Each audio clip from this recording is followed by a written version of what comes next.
Bună ziua! Astăzi vom face o ciorbă rădăuțeană într-o variantă de post, bineînțeles vegană și dietetică. Este o rețetă foarte simplă, foarte rapidă. Este o ciorbă delicioasă, zic eu, mie îmi place mult, pe care eu am făcut-o cu ciuperci pleurotus albe și cu o smântână vegetală făcută în casă. În descriere o să găsiți și rețeta la smântâna vegetală. Pentru această rețetă eu am folosit 500 de grame de ciuperci pleurotus albe, 500 de grame de cartofi, o ceapă medie, un morcov mediu, o bucată de țelină rădăcină, 100 de grame, 2 ardei grași copți, 350-400 de grame de smântână vegetală, vegeta fără monoglutamat sau sare după gust, zeamă de lămâie după gust, 2-3 căței de usturoi zdrobiți și 2 linguri de ulei vegetal nerafinat. Pentru început vom pune într-o cratiță pe foc mediu ceapa tocată mărunt, morcovul la fel îl am tăiat cu bulețe, dar puteți să-l dați pe răzătoare, dar mie îmi place să-l văd așa cu bulețe, țelina 100 de grame la fel tăiată cu bulețe și cartoful pe care l-am tăiat în cuburi mai mărișoare, 500 de grame de cartofi, și ciupercile pleurotus albe, 500 de grame, pe care le-am tăiat fâșii, așa cum se vede. Adăugăm o cană de apă și amestecăm puțin aceste legume cu ciupercile, iar apoi vom lăsa să fiarbă până se gătesc, până se înmoaie.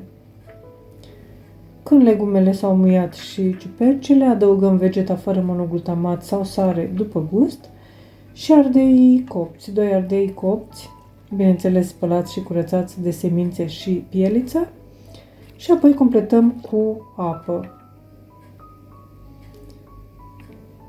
Eu am o cratiță de aproximativ 5 litri.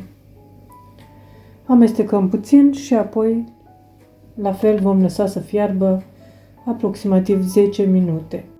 Smântâna vegetală, 350-400 de grame, o punem într-un bol împreună cu usturoiul zdrobit și apoi vom pune din oala de pe foc aproximativ 3 polonice de lichid și vom amesteca foarte bine ca să nu facă cocoloașe, iar apoi vom turna acest amestec peste ciorba din oală și vom amesteca bine. Adăugăm și uleiul. Eu am pus de măsline, dar puteți folosi un alt ulei vegetal.